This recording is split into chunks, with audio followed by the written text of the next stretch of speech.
नमस्कार दोस्तों, हमारे YouTube चैनल में आपका स्वागत है। इस वीडियो में हम बात करेंगे वेदांता के बारे में, TCS के बारे में, Shriram finance, DLF, Jindal steel power, Cochin shipyard, RVNL समेत कुछ शेयरों के बारे में। जोमेटो में भी एक अपडेट नजर आ रही है।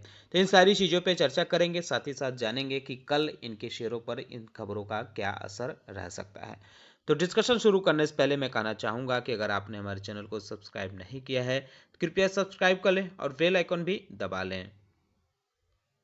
तो सबसे पहले बात करेंगे श्रीराम फाइनेंशियल लिमिटेड के बारे में। आज इसके शेयरों में 1.5% के आसपास की गिरावट देखने को मिली। पिछले 5 सेशन में 10% के आसपास की गिरावट नजर आ रही है।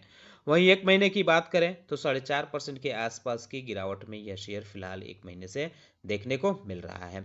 अपडेट की बात करें तो इसमें अपडेट यह है कि कंपनी के बोर्ड मेंबर की आज मीटिंग हुई है, जिसमें अप्रूवल मिल गया है कि इसकी जो हाउसिंग फाइनेंस सब्सिडरी कंपनी देखने को मिलती है, श्रीराम हाउसिंग फाइनेंस यानी SHFL, अब इसको यह कंपनी बेचेगी। इसके लिए मंजूरी मिल गई है। 4,630 करोड़ रुपए में ये कंपनी बेची जाएगी।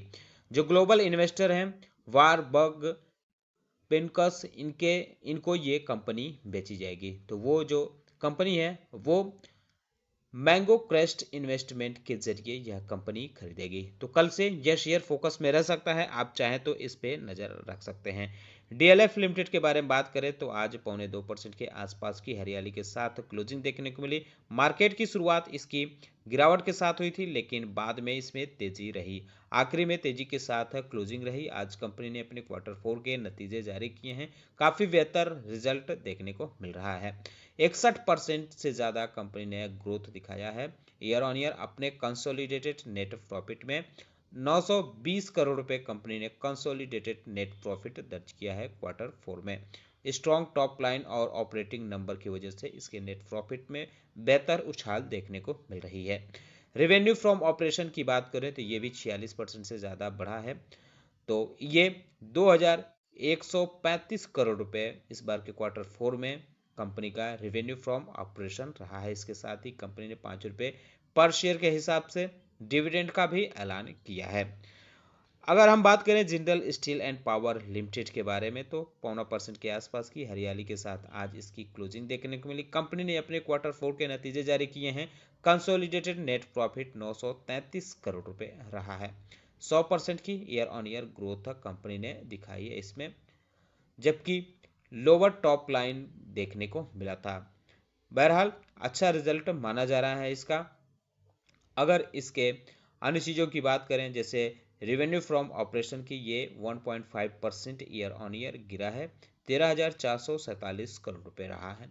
तो प्रॉफिट तो इसका बेहतर देखने को मिला, जबकि कंपनी को फाइनेंशियल ईयर के Q4 में 153 करोड़ रुपए का एक्सेप्शनल लॉस देखने को मिला था। इसके बावजूद अगर इसका बेहतर नेट प्रॉफिट नजर आ रहा है तो कल यह शेयर आप चाहें तो इस पे नजर रख सकते हैं। कोचिन शिपयार्ड के बारे में बात करें तो कंपनी को एक बड़ा ऑर्डर मिला है। आज इसके शेयरों में 2.5% से ज़्यादा की गिरावट के साथ क्लोजिंग रही थी। कंपनी को जो ऑर्डर मिला है यूरोपियन क्लाइंट से मिला है। 500 से लेके 1000 करोड़ रुपए के बीच का ऑर्डर मिला है। इसके तहत कंपनी को क्या करना है, डिजाइन करना है और कंस्ट्रक्शन करना है।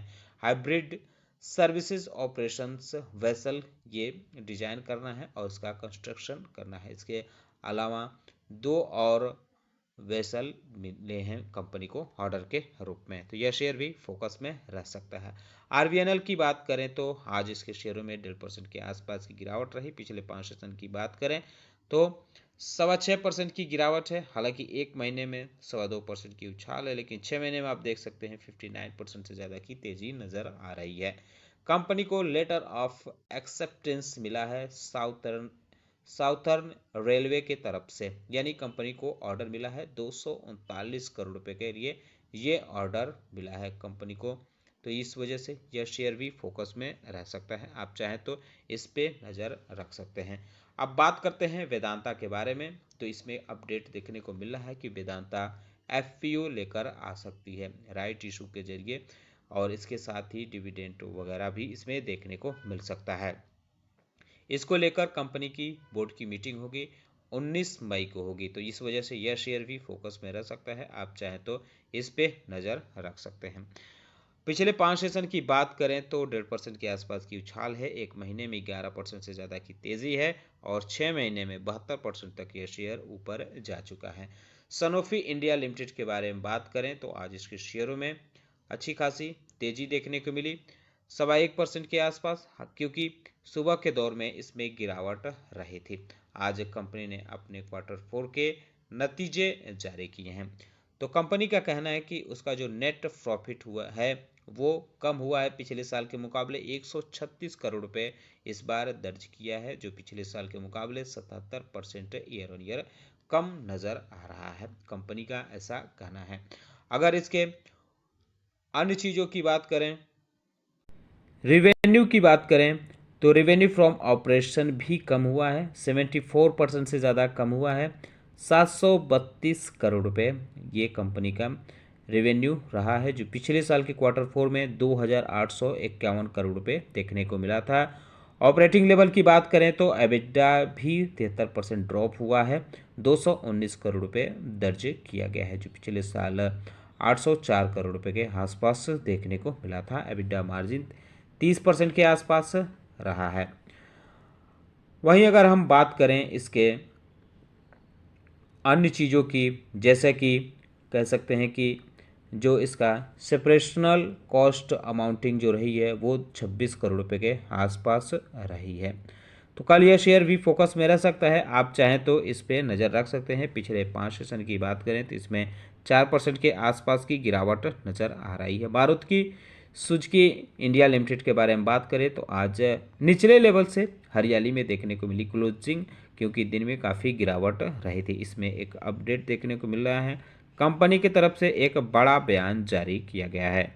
कंपनी का अनुमान है कि जो भारत में उसकी कार की बिक्री है वो करंट फिजिकल ईयर में, यानी इस फाइनेंशियल ईयर में 2% तक बढ़ सकती है।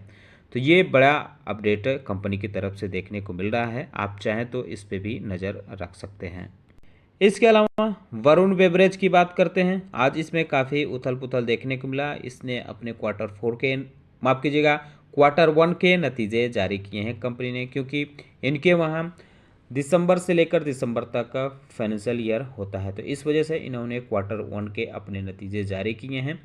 547 करोड़ रुपए कंपनी का इस बार कंसोलिडेटेड नेट प्रॉफिट रहा है, 24% से ज़्यादा, करीब करीब 25% की ग्रोथ कंपनी ने दिखाई है। अगर वहीं इसके रेवेन्यू की बात करें तो ये 4,397 करोड़ रुपए के आसपास रहा, 11% से ज़्यादा की इसमें भी ग्रोथ ईयर ऑन ईयर देखने को मिल रही है। तो अमेरिका की इस कंपनी का रिजल्ट बेहतर देखने को मिल रहा है, तो कल ये शेयर भी फोकस में रह सकता है, आप चाहें तो इस पर नज़र रख सकते हैं। पिछले 5 सेशन की बात करें तो आप देख सकते हैं कि मामूली गिरावट है, एक महीने की बात करें तो 6% से ज़्यादा की उछाल नज़र आ रही है। अगर इस कंपनी के एबिटा की बात करें तो एबिटा भी इंक्रीज हुआ है, 33%, माफ़ कीजिएगा 23.9% ईयर ऑन ईयर इसका एबिटा इंक्रीज हुआ है, 988 करोड़ रुपए रहा है। एबिटा मार्जिन में भी इम्प्रूवमेंट देखने को मिल रहा है, 240 बेसिस पॉइंट, 22.9% इस बार कंपनी का एबिटा मार्जिन रहा है।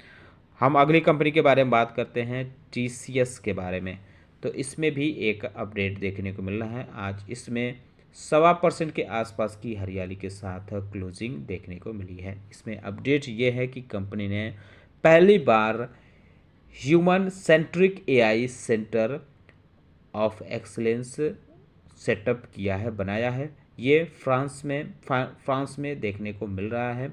तो ये बड़ा अपडेट है, इसमें भी देखने को मिल रहा है। कल यह शेयर भी फोकस में रह सकता है। एक महीने की बात करें तो मामूली हरियाली है, पिछले 5 से 16 सेशन में भी मामूली हरियाली देखने को मिले कि 6 महीने की बात करें तो करीब करीब 16% की तेज़ी नज़र आ रही है। आज जोमेटो में 2 खबरें देखने को मिल रही हैं। बहरहाल आज इसके शेयरों के परफॉर्मेंस की बात करें तो 2.25% के आसपास की गिरावट देखने को मिली। आज कंपनी ने अपने Q4 के नतीजे जारी किए हैं, बेहतर रिजल्ट देखने को मिल रहा है, लेकिन एस्टिमेट से यह कंपनी का रिजल्ट चूक गया है इस बार भी। तो कंपनी के नेट प्रॉफिट की बात करें तो 175 करोड़ रुपए कंपनी ने नेट प्रॉफिट इस बार के क्वार्टर 4 में दर्ज किया है, जो पिछले साल 188 करोड़ रुपए के लॉस में रही थी। तो यानी इसका जो है प्रॉफिट में आ गई है कंपनी लॉस से। अगर प्रॉफिट फिगर की बात करें तो ये 73% बढ़ा है कंपनी के अदर इनकम, जो 235 करोड़ रुपए देखने को मिला है। रेवेन्यू 73% ईयर ऑन ईयर बढ़ा है, 3,562 करोड़ रुपए कंपनी की रेवेन्यू रही है। अगर इसके एबिडा की बात करें तो ये 86 करोड़ रुपए देखने को मिली है, जो पिछले साल 226 करोड़ रुपए एबिडा लॉस में कंपनी रही थी। एबिडा मार्जिन 2.4% देखने को मिल रही है। अन्य चीज़ों की बात करें जैसे ग्रॉस ऑर्डर वैल्यू, तो ये B2C जो है यानी बिजनेस टू कस्टमर जो रहा है ये 51% बढ़ा है, 13,536 करोड़ रुपए रहा है। B2B बिजनेस जो रहा है या हाइपर्स जो रहा है उसमें 99% की ग्रोथ कंपनी ने दिखाई है। कंपनी ने 75 नए स्टोर खोले हैं इस बार के फाइनेंशियल ईयर में, जब तो इसके साथ ही इसका जो टोटल स्टोर है वो 526 हो गए हैं। कंपनी के फूड डिलीवरी की बात करें तो इसका जो बिजनेस है उसके रेवेन्यू में 48% पिछले साल के मुकाबले ग्रोथ देखने को मिल रही है। इसका एबिट जो रहा है उसमें भी अच्छी खासी ग्रोथ नज़र आ रही है, 281 करोड़ रुपए दर्ज किया है। मार्जिन की बात करें तो मार्जिन भी इंक्रीज हुई है, काफ़ी करीब दुगना से ज़्यादा देखने को मिल रही है, क्योंकि पिछले क्वार्टर में जो था पिछले साल के 6.9% था, जो इस बार बढ़ के 16.2% हो गया है। इसके अलावा मीडिया में एक खबर और देखने को मिल रही है कि जोमेटो ने अपना पेमेंट एग्रीगेटर लाइसेंस सरेंडर कर दिया है। इसमें जो इन्वेस्टमेंट देखने को मिलता था वो 39 करोड़ रुपए के आसपास देखने को मिलता था। तो ये सारी चीज़ें हैं जिनकी वजह से ये शेयर फोकस में रह सकता है कल। आप चाहें तो इस पर नज़र रख सकते हैं।